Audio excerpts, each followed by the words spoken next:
فبأي آلاء ربكما تكذبان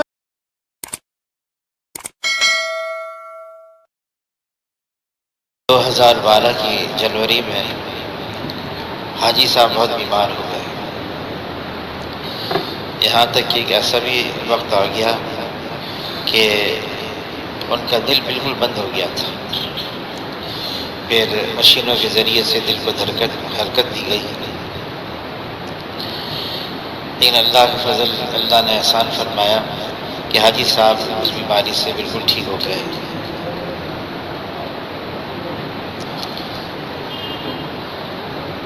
جب ٹھیک ہو گئے تو حاجی صاحب نے اس وقت بھائی واصف منظور صاحب بہت بیمار تھے، تو جب ٹھیک ہو گئے تو پوچھا کہ بھائی واصف کا کیا حال ہے، تو کسی نے بتایا کہ وہ جواری رحمت میں داخل ہو گئے، چلے گئے۔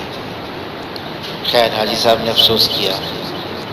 پھر تشکیل ہو گئی ترکی میں بھی ساتھ تھا حاجی صاحب کے، تو حاجی صاحب نے فرمایا کہ ہم کراچی سے جائیں گے اور دارالعلوم جائیں گے اور بھائی واصف کی قبر پر بھی جائیں گے۔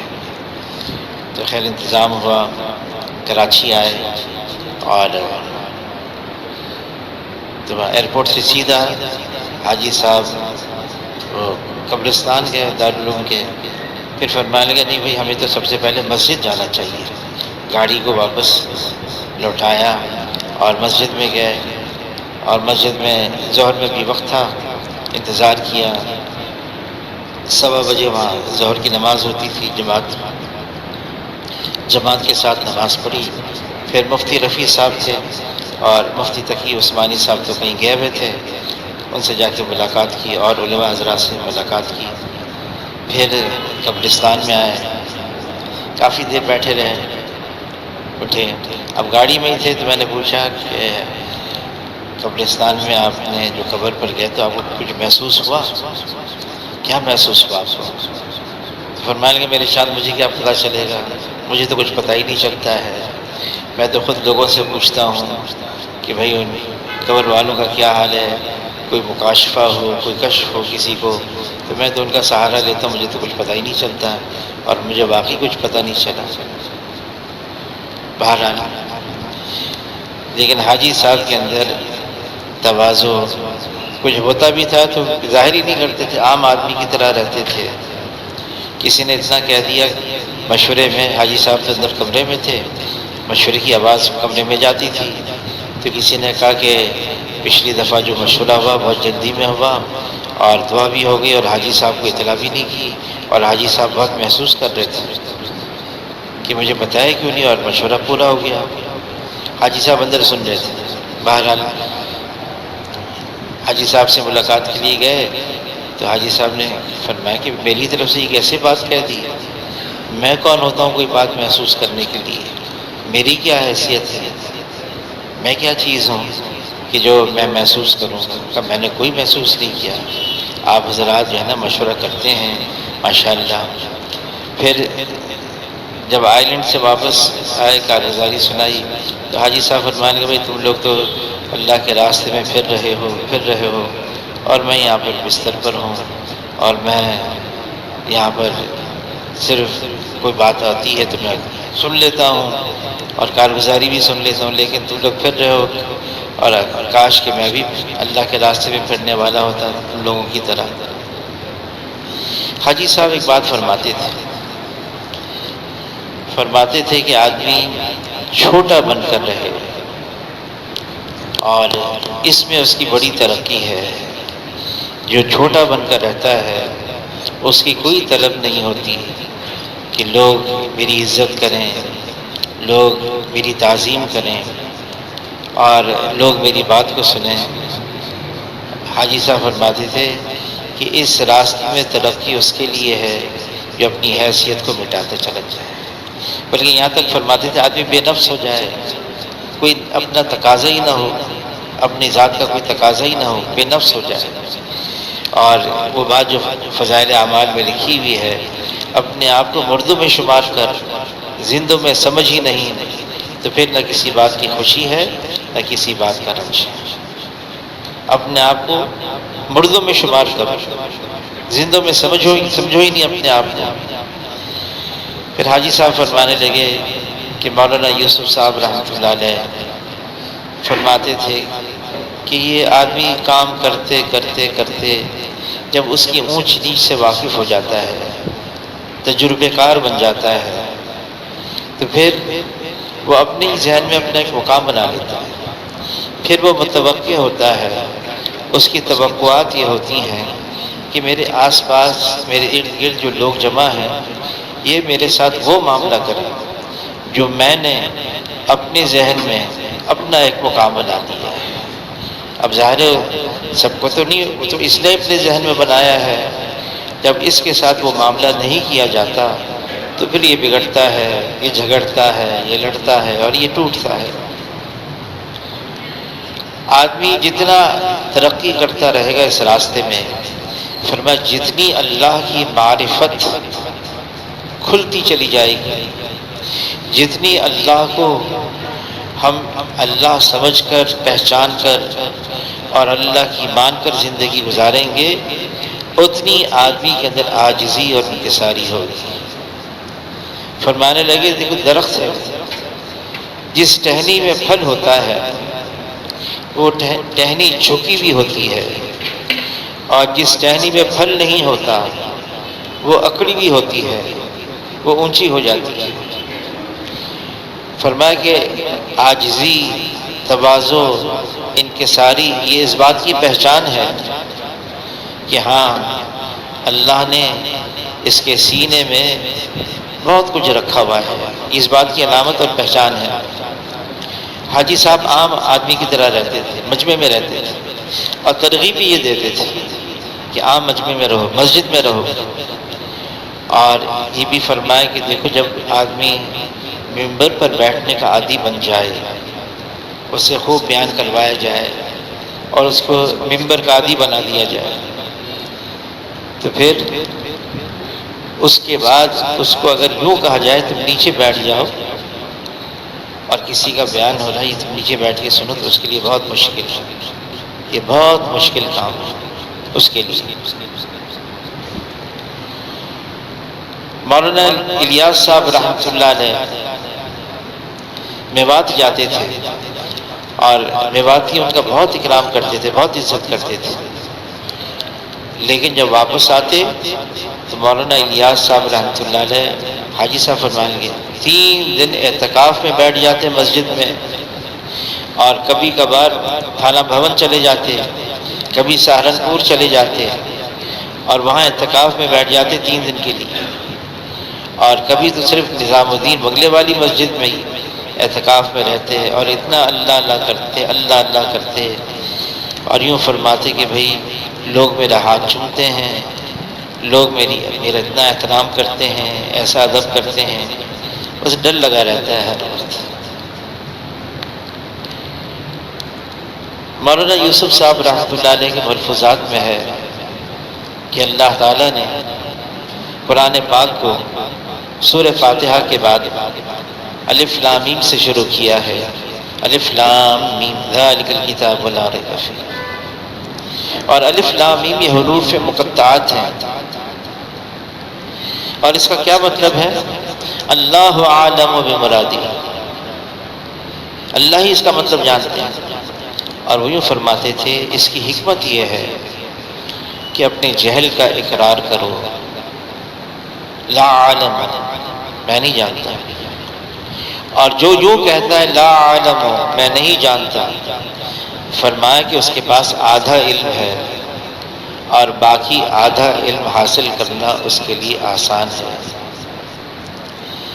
جب آدمی یہ سمجھ بیٹھتا ہے مجھے آتا ہے، میں جانتا ہوں، میں سمجھتا ہوں، فرمایا کہ بڑوں کے ساتھ رہ کر بھی نفس اور شیطان دھوکے میں ڈال دیتے ہیں۔ بڑوں کے ساتھ تو آدمی رہتا ہے تو اس لیے رہتا ہے کہ اس کی اصلاح ہو جائے اور اللہ والوں کی صحبت سے فائدہ ہوتا ہے۔ مولانا یوسف بن نوری صاحب رحمۃ اللہ علیہ نے حضرت شیخ کے پاس بھجوایا اور فرمایا کہ بھئی اس کی تربیت فرما لیں۔ جب وہ واپس آئے تو حضرت شیخ کو پھر خط لکھا، فرمایا میں نے تو اس لیے بھیجا تھا آپ ان کی تربیت فرمائیں گے، یہ تو شیخ الحدیث بن کر آ گیا کہ شیخ الحدیث کے پاس ہی رہے اور یہ شیخ الحدیث بن کر آ گیا۔ فرمایا کہ عقیدت، ادب اور اطاعت کے ساتھ جب بڑوں کے ساتھ رہا جاتا ہے، عقیدت، ادب اور اطاعت کے ساتھ بڑوں کے ساتھ رہتے ہیں، پھر جا کے بڑوں سے فائدہ ہوتا ہے۔ اور اگر یہ باتیں نہیں ہیں، نہ عقیدت ہے ان سے، نہ ان کا ادب ہے،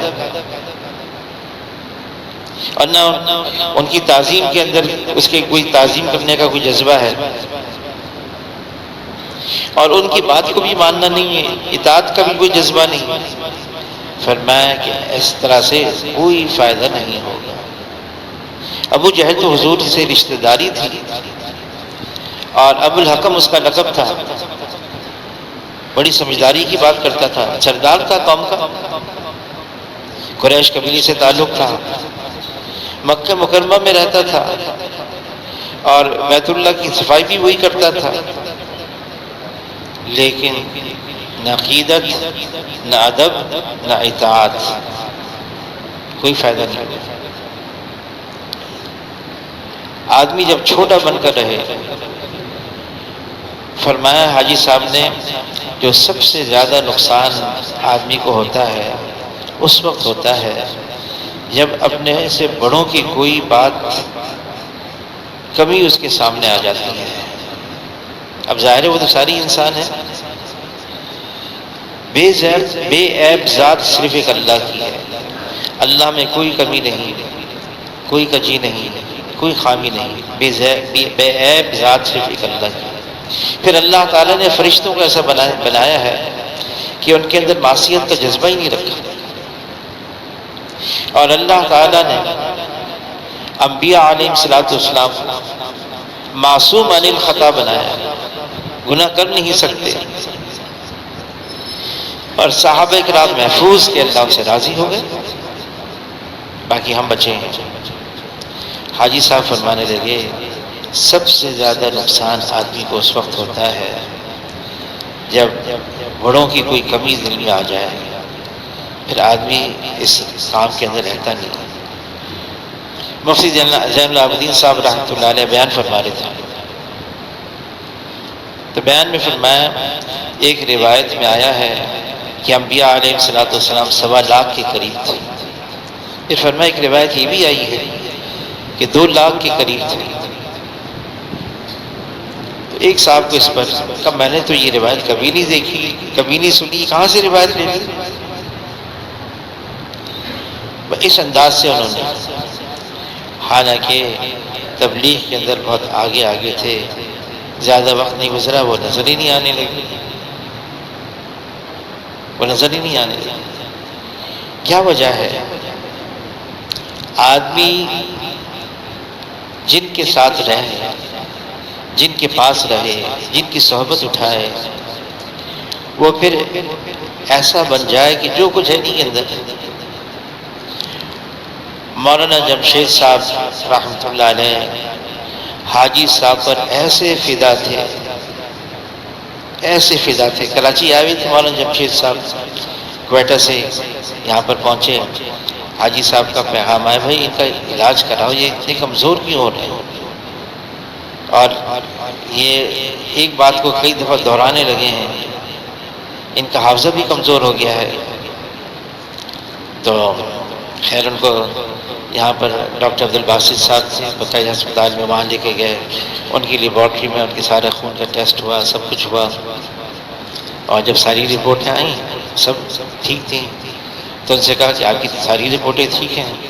تو مولانا جمشید صاحب فرمانے لگے، یہ مجھے نہیں کہو، یہ ان سے کہو جن کو فکر ہے میری، یعنی حاجی صاحب، یہ ان سے کہو، میرے کو کوئی بیماری نہیں، بس بڑھاپا آ گیا ہے۔ فرمانے لگے میرے پر کوئی بیماری نہیں، صرف بڑھاپا آ گیا۔ لیکن حاجی صاحب کی بات پر، کوئٹہ سے آئے، گرمی کا زمانہ، پسینوں میں، اور ابھی رائے کے اسٹیشن پر ہی پہنچے ہیں، حاجی صاحب کا پیغام آ گیا کہ یہاں سے وہاں جانا ہے، دوسری جگہ جانا ہے۔ نہ آؤ دیکھا نہ تاؤ دیکھا، حاجی صاحب نے فرما دیا اب جانا ہے، حاجی صاحب نے فرما دیا اب جانا ہے۔ یہ جو ہمارے بڑے ہیں، انہوں نے جو زندگیاں گزاری ہیں اس مشقت اور مجاہدے کے ساتھ، ہمیں اندازہ نہیں ہے۔ جب رائے میں جب جاتے تھے شروع میں، جب پہلی دفعہ گیا 69 میں، کوئی پنکھا نہیں، ایک بلب جلتا تھا بیچ میں بس، اور مشکل سے اس کی روشنی ہوتی تھی، اسی روشنی میں ہم قرآن کی تلاوت کرتے تھے رات کو۔ اور وہاں پر پینے کے لیے مٹکے میں پانی ہوتا تھا، کنویں کا پانی ہوتا تھا کھارا، باہر کوئی ہوٹلیں نہیں تھی، اور دسترخوان بچھتا تھا تو دسترخوان کو کچھ دیر کے لیے اس کی جو بھاپ ہوتی تھی وہ نکل جائے، پھر بعد میں اس کے پر دسترخوان پر آتی تھی۔ پھر ٹین کے ڈبے تھے ڈالڈا کے زنگ آلود، اس میں پانی ہوتا تھا پینے کے لیے، اور روٹی اتنی موٹی کئی جگہ سے کچی ہوتی تھی، اور سالن بالکل پانی کی طرح۔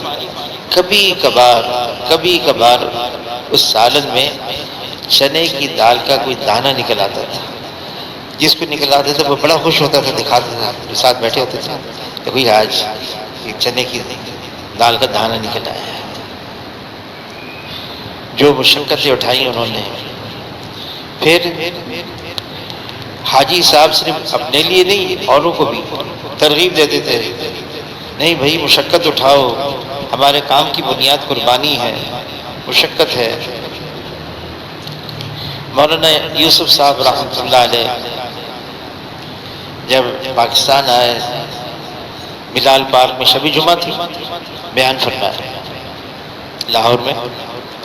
بیان کے بعد تشکیل ہو گئی، سارا کام مکمل ہو گیا تو گر گئے۔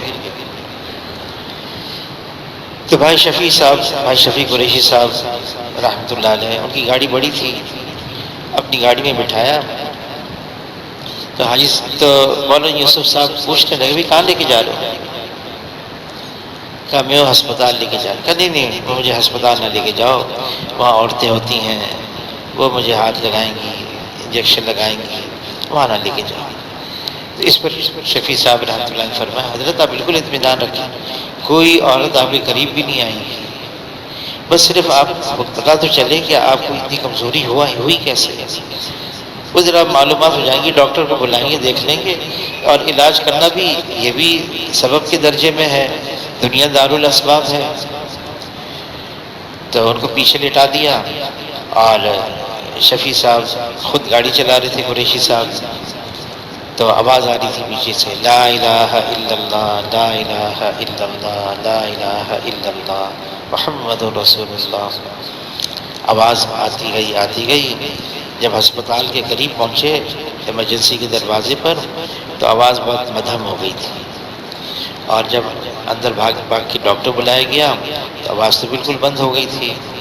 تو ڈاکٹر نے بتایا بھئی ان کا تو انتقال ہو گیا ہے، صرف 48 سال اس وقت ان کی عمر تھی، اور 28 سال کی عمر میں ان پہ ساری ذمہ داری ڈالی گئی، اور کل 20 سال، اور 48 سال میں ان کا انتقال ہو گیا۔ اب جو ہے وہ کیا کریں؟ تو نظام الدین حضرت شیخ کے پاس پوچھا گیا کیا کرنا ہے، تو حضرت شیخ نے فرمایا بھائی اگر یہاں لا سکتے ہو تو یہاں لا دو سہولت کے ساتھ، کہ حضرت رائے پوری رحمۃ اللہ علیہ کا بھی یہاں انتقال ہوا تھا، لیکن اس زمانے کے اندر لے کے جانا ہندوستان کوئی آسان کام نہیں تھا، اور کیا کریں، کوشش کرتے، کوشش کی، اور مولانا یوسف صاحب رحمۃ اللہ علیہ ان کے جنازے کو ہندوستان پہنچا دیا، نظام الدین دہلی پہنچا دیا۔ اب دہلی کے اندر اتنا مجمع امنڈ آیا، مولانا امام احمد بن حنبل رحمۃ اللہ علیہ ان کا قول ہے کہ دیکھنا ہمارے مرنے کے بعد ہمارے جنازے گواہی دیں گے کہ ہم کتنے حق پر تھے۔ امام احمد بن حنبل رحمۃ اللہ علیہ اتنا مجمع امنڈ آیا، مولانا یوسف صاحب رحمۃ اللہ علیہ کے انتقال پر خیر لوگ ان کی زیارت کر رہے تھے۔ مستورات میں سے بھی تقاضا ہوا میں ہم بھی دیکھیں گے، اہلیہ حیات ہیں، والدہ بھی حیات ہیں۔ اب مردوں کو ہٹایا گیا، پردہ کیا گیا، کپڑے لگائے گئے، چادریں لگائی گئیں، اب مستورات آئیں دیکھنے کے لیے۔ تو ان کی والدہ نے دیکھا تو والدہ نے ایک جملہ کہا، والدہ نے کہا خوب تھکے، خوب تھکایا، اب تو حشر تک آرام ہی کرتے رہو۔ ایک جملہ کہا، خوب تھکے اور خوب تھکایا۔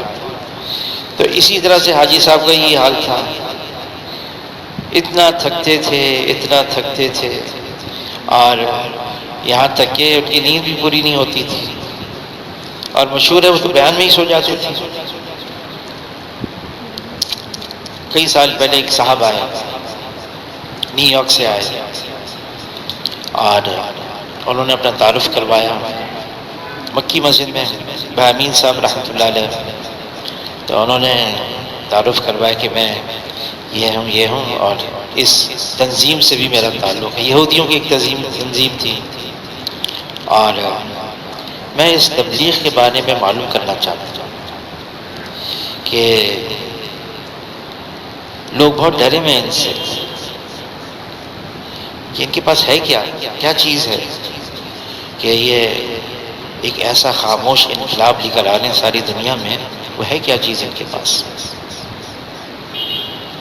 خیر وہ انہوں نے یہ آ کے بات کی، پھر وہ چلے گئے۔ انہوں نے اپنا پتہ دے دیا گزری میں، ڈیفنس میں، وہاں پر ان کا مکان۔ تو ان کا فون آ گیا کہ آپ اگر کچھ ساتھی بھیجیں تو میں ان سے کچھ سوالات کرنا چاہتا ہوں۔ تو بھائی امین صاحب رحمۃ اللہ علیہ نے مجھے اور ایک سرکاری بڑے افسر تھے اس وقت، اب تو وہ خیر وہ بھی ریٹائر ہو گئے، تو ان سے کہا کہ آپ دونوں جو ہیں ان کے گھر چلے جائیں۔ پتہ لے لیا، گاڑی میں گئے۔ تو جب گاڑی میں پہنچے تو وہ گھر میں اطلاع ملی وہ تو ہے نہیں، وہ تو واک کے لیے گئے۔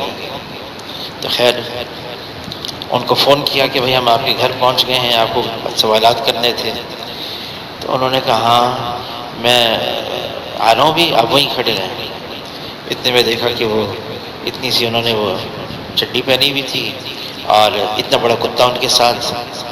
خیر وہ کہنے ابھی میں چہل قدمی کر کے آیا ہوں، خیر وہ اندر بھی بلاتا ہوں۔ یہ خیر شلوار قمیض انہوں نے پہنی اس حال میں، اور پھر ہمیں اندر بلایا۔ انہوں نے کہا کہ آپ کا منشور کیا ہے؟ تو ہمارے جو تھے صاحب میرے برابر میں جو ساتھ گئے تھے، انہوں نے 6 نمبر بیان کیے، 6 نمبر بیان کیے۔ تو انہوں نے انگریزی میں کہا ویری ان امپریسو، میں سے متاثر نہیں ہوا۔ رائے ونڈ کہاں ہے؟ تو انہوں نے بتایا وہ اس طرح سے رائے ونڈ ہے، یہ ہے ادھر۔ تو کہا میں وہاں جاؤں گا۔ اچھا ٹھیک ہے، جب آپ جائیں تو ہمیں بتا دیں۔ ہم واپس آ گئے مکی مسجد۔ اب پہنچے ہی مکی مسجد، ان کا فون آ گیا کہ میں ابھی جاؤں گا رائے ونڈ۔ ابھی تو رات کو کہا 1 بجے کا میں نے جہاز وہ اس کا بکنگ کروا دی، رات کے 1 بجے پہنچ جاؤں گا۔ میں صبح 3 بجے رائے ونڈ میں ہوں گا۔ تم نے اچھا آپ کے لیے انتظام کرتے ہیں، کوئی سواری آ جائے ایئرپورٹ پر آپ کو لے کے جائے۔ تو کسی کے ذمے لگایا کہ بھائی ان کو رائے ونڈ لے کے جانا۔ تو کہنے لگے فون پہ میں راؤ عبد الوہاب صاحب سے بھی ملنا چاہتا ہوں۔ تو ہم تو ایسا نام لیں حاجی صاحب کا نہیں لیتے تھے، راؤ عبد الوہاب۔ خیر انہوں نے یہ نام لیا، خیر چلے گئے۔ گرمیوں کا زمانہ تھا اور 3:20 پہ فجر کی اذان ہوتی تھی۔ صاحب ہم نے کہا ہم نے کارگزاری بعد میں بتائی، انہوں نے بعد میں کارگزاری سنائی کہ اس وقت اذان ہو رہی تھی فجر کی جب ہم رائے ونڈ پہنچے، اور لوگ اپنی قمیض اتار کے لنگی میں اور وہاں سوئے ہوئے تھے۔ اذان ہوئی تو لوگ اٹھنے لگے۔ تو یہ سارا منظر دیکھیں یہ کیا ہو رہا ہے یہاں پر، یہ کون کیا ہے؟ یہ تو یہاں سو رہے تھے، اذان ہو گئی اب اٹھیں، اب یہ اپنا ضروریات سے فارغ ہوں گے، وضو کریں گے، پھر کیا ہوگا کہ نماز ہوگی۔ تو ان کو وہاں پر نماز کے لیے فجر کی نماز ہوئی، جماعت ہوئی، حاجی صاحب نے بیان شروع کیا۔ اب یہ ادھر ادھر دیکھیں، وہ دیکھا وہ مجمع اب رات مختصر، مجمع سونے لگا، سو رہا ہے، اب بات بھی ہو رہی ہے اور بات بھی وہ کچھ سمجھ میں نہیں آ رہی تھی کیا بات کر رہی ہے۔ خیر مجمع بھی سو رہا ہے، تھوڑی دیر کے بعد انہوں نے دیکھا جو بیان کرنے والا وہ بھی سو گیا۔ اتنے حیران ہو گئی یہ کیا ہے، بیان کرنے والا بھی سو گیا اور سامنے جو مجمع بیٹھا یہ بھی سو رہا ہے۔ خیر وہ تو پہلی ویسی انہوں نے کہا تھا، واپس آ گئے، پھر فون کیا بھائی امین صاحب رحمۃ اللہ علیہ، وہی جماعت چلی جائے بھی گیا، کہ مجھے تو کچھ سمجھ بھی نہیں آئی۔ کہ وہاں گیا تو بیان کرنے والا بھی سو رہا تھا، جہاں سامنے جو بیان سنے وہ بھی سو رہے تھے، اور بیان کیا ہو رہا تھا وہ بھی مجھے سمجھ بھی نہیں آئی۔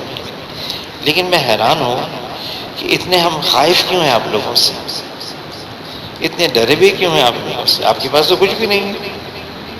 بہرحال وہ واپس چلے گئے۔ حاجی صاحب بیان کرتے کرتے کرتے سو جاتے تھے، اور اکثر یہی ہوتا تھا، پھر جاگ جاتے تھے، سوتے سوتے پھر اٹھ جاتے، پھر جہاں سے بات ختم کی تھی نا، چھوڑی تھی، وہیں سے شروع کرتے تھے، وہیں سے شروع کرتے، اور بات کرتے رہتے۔ شروع میں جب گئے تھے تو حاجی صاحب کی بات 3 گھنٹے 4 گھنٹے یہاں تک کہ 5 گھنٹے بھی ہوتی تھی، وہ سلسلہ کھڑے ہو کر بات کرتے تھے، اور کوئی لاؤڈ سپیکر نہیں ہوتا تھا، ویسی بات کرتے تھے۔ اور بات بھی ان کی کوئی بہت ہی جیسے ہوتا ہے نا اچھی دار کی تقریر ہو، کوئی ایسا بیان ہو، وہ بسیطی سادی بات ہوتی تھی ان کی، اور بات ایک ہی ہوتی تھی اکثر، کہ ہم حضور کی امتی ہیں، اور امتی ہونے کی حیثیت سے ہماری ذمہ داری ہے، اور یہ جو محنت ہے یہ ہم افراد نہیں بنا رہے، امت بنا رہے ہیں، افراد نہیں بنا رہے، امت بنا رہے ہیں۔ بہرحال حاجی صاحب کا جو آخری جو بات تھی اپنے کمرے میں وہ یہی تھی، اس کام کے اندر وہی ترقی کرے گا جو اپنی حیثیت کو مٹاتا چلا جائے گا۔ جس نے اپنی حیثیت قائم کر لی وہ کبھی بھی ترقی نہیں کر سکتا۔ فرمایا یہ کام ہے، ہمیں اپنی ذات کے ساتھ تعلق نہیں جوڑنا ہے لوگوں کا، بلکہ ہمیں لوگوں کا تو اس کام سے تعلق جوڑنا ہے، اس کام سے لوگوں کا تعلق جوڑنا ہے۔ فرمایا کہ جو کہے گا، جو یوں کہے گا کہ مجھے بڑا مانو، فرمایا یوں سمجھ لو اس سے ضرور کوئی نہ کوئی لغزش ہو، کوئی کوتاہی ہو گئی، اس سے کوئی گناہ ہو گیا جس کی وجہ سے وہ یہاں تک پہنچ گیا۔ کہنے گا یہ تو صحابہ اکرام اتنے اونچے تھے، اتنی مقدس ہستیاں، بلکہ انبیاء علیہ الصلوۃ والسلام کے بعد اگر رتبہ کسی کا ہے تو وہ تو صحابہ اکرام کا ہے، اور امت میں سب سے افضل ترین امت کے اندر وہ صحابہ ہیں، اور بعد کے سارے غوث، کتب، ابدال، ولی اللہ سب کو جمع کیا جائے، اور سب کو جمع کرنے کے بعد بھی ایک صحابی کیا، ایک صحابی کے بدن کے ایک بال کی برابری بھی وہ کر نہیں سکتے، صحابہ کا اتنا اونچا درجہ۔ لیکن ایک تابعی فرماتے ہیں میں اتنے صحابہ سے ملا ہوں، اتنے، اور ان سب کو اپنے اوپر نفاق کا ڈر گزرا ہے، نفاق کا ڈر گزرا۔ کتنی اونچی ہستیاں، ابو بکر رضی اللہ تعالیٰ عنہ، جن کے بارے میں حضور فرما گئے جنت کے 8 دروازے ان کے لیے کھلے ہوئے ہیں، ہر جنت کے دروازے سے یہ آواز آئے گی، اے ابو بکر یہ اعزاز مجھے مل جائے کہ آپ میری جانب سے جنت میں داخل ہوں۔ لیکن ابو بکر ان کا حال یہ تھا، واقعی یہ حال تھا، تنکا لیتے، کاش ابو بکر یہ تنکا ہوتا، کاش میں مومن کے بدن کا بال ہوتا، کاش میں کسی درخت کا پتا ہوتا، اور ان کی یہاں کوئی بناوٹ نہیں تھی، کوئی دکھاوا نہیں تھا، کوئی تسنع نہیں تھی، جو دل میں تھا وہ ان کی زبان پر تھا۔ اور اجماع امت ہے کہ انبیاء کے بعد اگر درجہ ہے تو ابو بکر رضی اللہ تعالیٰ،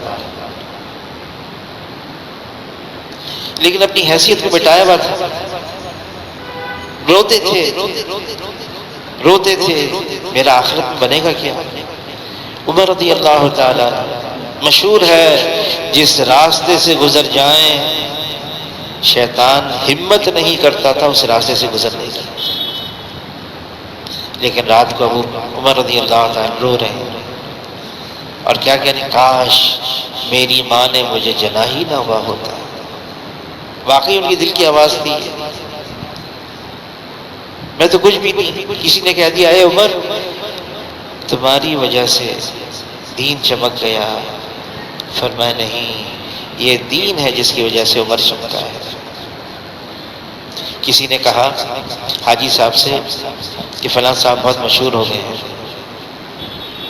بہت مشہور ہو گئے ہیں، ہر ایک کے پاس چلے جاتے، بڑے بڑے لوگ ان کو بلاتے ہیں۔ تو حاجی صاحب نے فرمایا، مشہور ہونا اور بات ہے، مقبول ہونا اور بات ہے۔ فرمایا جو مقبول ہو جاتا ہے وہ ہر کام سنت کے مطابق کرتا ہے، وہ ہر کام شریعت کے مطابق کرتا ہے، اور اگر اس سے کوئی غلطی ہو بھی جاتی ہے پھر دوبارہ اس کو نہیں دہراتا ہے۔ یہ حاجی صاحب نے فرمایا۔ اور فرمایا جو مشہور ہو جاتا ہے تو پھر سنت کیا شریعت کیا، پھر تو اسی میں مبتلا ہو جاتا ہے۔ فرمایا کہ ہمیں تو یہ کام کرنا ہے اور صفات قبولیت کے ساتھ کرنا ہے۔ فرمایا صفات قبولیت کے ساتھ، ایک تو یہ ہے کہ تلاوت کر رہے ہیں، کر رہے ہیں، ذکر کر رہے ہیں، ذکر کر رہے ہیں، لیکن کیا واقعی ہمارا یہ حال بن گیا ہے کہ ہم صفات کے ساتھ یہ سارے اعمال کر رہے ہیں؟ نماز پڑھ رہے ہیں، اللہ کے سامنے حاضری ہے، کتنا اس کا استحضار ہے۔ اکرمہ جب قرآن کھولتے ہیں، ہذا کلام ربی، ہذا کلام ربی، یہ میرے رب کا کلام ہے، یہ میرے رب کا کلام، بے ہوش ہو جاتے ہیں، عجیب حال ہو جاتا ہے۔ تسبیح پڑھ رہے ہیں ہم، تسبیح سبحان اللہ، الحمدللہ، لا الہ الا اللہ، اللہ اکبر، یہ خیال تک نہیں آتا کہ ہم اللہ کا نام لے رہے ہیں، یہ خیال تک نہیں آتا۔ حالانکہ جناب رسول اللہ صلی اللہ علیہ وسلم ہمیں کیا فرما رہے ہیں امت کو؟ ان تعبد اللہ کأنک تراہ فإن لم تکن تراہ فإنہ یراک، ایسی عبادت کرو اللہ کی جیسے تم اللہ کو دیکھ رہے ہو، ان آنکھوں سے دیکھ رہے ہو، ایسی عبادت کرو اللہ کی۔ اور اگر یہ کیفیت نہیں بنا سکتے، اللہ تو تمہیں دیکھ رہے ہیں۔ ایک صاحب کہنے لگے کہ بس ایسی بد نظری ہو گئی ہے مجھے، پھر وہ مجھے میسج کرتے رہے، یہ ہو گیا یہ ہو گیا، تھوڑی دیر کے بعد میں نے دیکھا وہ میسج ڈیلیٹ ہو گیا، ڈیلیٹ ہو گیا۔ تو میں نے ان سے پوچھا کہ یہ کیسے آپ ڈیلیٹ کر دیتے ہیں میرے پاس؟ یعنی کہ آپ کے بہت سارے مرید ہیں نا، سب دیکھتے رہتے ہیں آپ کے موبائل کو، اس لیے میں نے کہا کسی کو یہ بات نہ پتہ چل جائے، ڈیلیٹ کر دیا۔ تو میں نے کہا لیکن اللہ بھی تو دیکھ رہا ہے، اس کا کیا ہوگا؟ وہ بھی تو ڈیلیٹ کرنا ہے۔ پھر بعد میں اس کا پیغام آیا کہ میں روزانہ صلاۃ التوبہ پڑھ رہا ہوں، کہ ان گناہوں کو ڈیلیٹ کرنے کے لیے بھی تو طریقہ بتا دیا ہمیں، توبہ کرنا، استغفار کرنا، اللہ سے معافی مانگنا۔ تو میں صلاۃ التوبہ آج کل روز پڑھ رہا ہوں، اللہ سے معافی مانگنا۔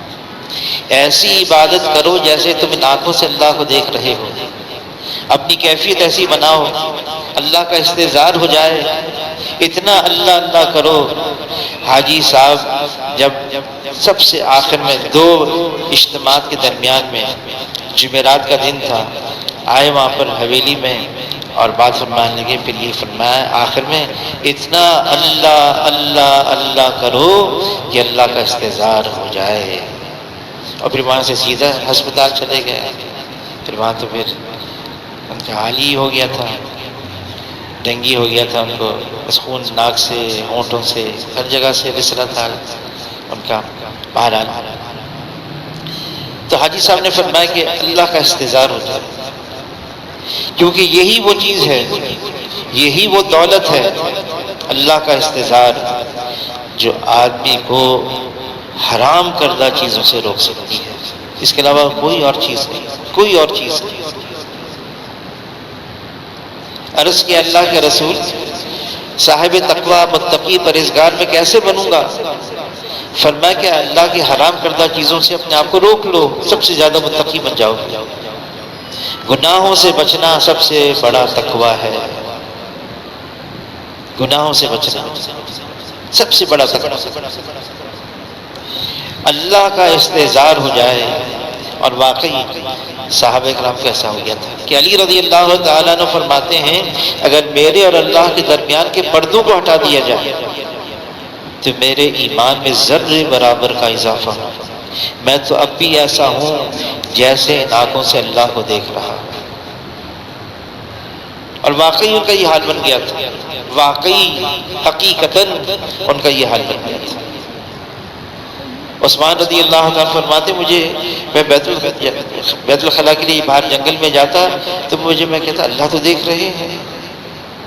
اتنی حیرانگی ہوتی، مجھے پریشانی ہوتی، یہ ستر کیسے کھولوں اپنا.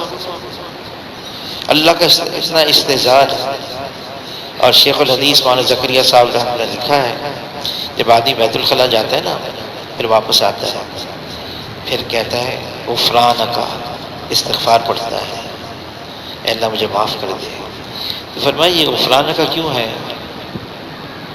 یہ بیت الخلاء سے باہر نکلا ہے سب سے پہلے اللہ سے معافی مانگ رہا ہے. کیوں؟ اے اللہ ایسی گندی جگہ پر بھی میرا ذہن تیری طرف جاتا رہا، تو مجھے یاد آتا رہا، ایسی گندی جگہ بھی مجھے معاف فرما دے. یہ حضرت شیخ نے لکھا ہے کہ غفران کا اس لیے ہے کہ ایسی گندی جگہ بھی ہم اللہ کو بھول نہ پائے، اللہ کو یاد رکھا. ہمارا تو یہ حال ہے، نماز پوری ہو گئی واپس بھی چلے گئے، ایک دفعہ بھی اللہ کا خیال نہیں ہے. حضرت شیخ نے لکھا ہے، شیخ الحدیث مولانا زکریا صاحب رحمۃ اللہ علیہ، پھر بھی ہم اللہ کا شکر ادا کریں. اللہ کا پھر بھی اللہ کا احسان ہے، فضل ہے. اللہ نے ہمیں نماز پڑھنے کی تو توفیق دی. پھر کسی نے کہا حضرت میں اتنا اللہ کا ذکر کرتا ہوں، میں سویم کلمہ پڑھتا ہوں، پھر پتہ نہیں کب درود شریف پر پہنچ جاتا ہوں، پھر پتہ نہیں کب استغفار پر آ جاتا ہوں، یاد ہی نہیں رہتا کہ کون سی تسبیح پڑھ رہا تھا. میں سویم کلمے کی پڑھ رہا تھا یا درود شریف کی پڑھ رہا تھا یا استغفار کی. تو حضرت شیخ نے فرمایا اس پر بھی اللہ کا شکر ادا کرو کہ اللہ نے تمہارے ایک عضو کو اپنے لیے استعمال کرنے کی توفیق دے دی. پھر بھی اس پر اللہ کا شکر ادا کرو. لیکن ہمیں واقعی حاجی صاحب نے جو فرمایا اتنا اللہ اللہ کریں اللہ کا استحضار ہو جائے. کیونکہ اللہ تعالیٰ خود فرماتے ہیں نفس کو کون قابو کرے گا، گناہوں سے اپنے آپ کو کون بچائے گا. یہ اللہ نے فرما دی وَمَنْ خَافَ مَقَامَ رَبِّهِ وَنَهَى النَّفْسَ عَنِ الْهَوَىٰ، جس کو اس کا خوف ہوگا مجھے اللہ کی یہاں حاضری دینی ہے اور ساری زندگی کا حساب دینا ہے، مجھے اللہ کے سامنے کھڑے ہونا ہے، جواب دینا ہے. جس کو اس کا استحضار ہوگا وہی اپنے نفس کو قابو کر سکتا ہے، وہی اپنے نفس کو قابو کرے گا. اس کے علاوہ کوئی اور صورت نہیں ہے. اتنا اللہ کا استحضار ہو جائے، دھیان اتنا جم جائے ہمارے اوپر، اتنا اس کو پکائیں کہ ہر وقت یہ خیال رہا اللہ دیکھ رہا ہے، میں دیکھ رہا ہوں یا کم سے کم اللہ تو دیکھ رہا ہے. اور کوئی چیز اللہ سے ڈھکی چھپی نہیں ہے، وہ ہمارے ہر سکنات سے واقف ہے. دل میں کیا خیالات آ رہے ہیں اس سے بھی اللہ خوب باخبر ہے، واقف ہے. خوب جانتے ہیں اللہ تعالیٰ۔ ہاں یہ اور بات ہے کہ اللہ نے ہمارے ساتھ ستاری کا معاملہ فرمایا ہے۔ مولانا یوسف لدھیانوی صاحب رحمۃ اللہ علیہ فرمانے لگے اگر گناہوں کی بدبو ہوتی جس کو ہم سونگھ سکتے، اور ہے گناہوں کی بدبو، فرمایا جب جھوٹ انسان بولتا ہے رحمت کا فرشتہ 1 میل دور اس بدبو کی وجہ سے بھاگ جاتا ہے، دور چلا جاتا ہے۔ تو گناہوں کی بدبو ہے لیکن ہم سونگھ نہیں سکتے۔ اگر سونگھ سکتے نا تو فرمایا پھر کوئی ہمارے اطراف میں نہیں بیٹھ سکتا تھا، کوئی ہمارے اطراف میں نہیں بیٹھ سکتا تھا۔ وہ تو اللہ نے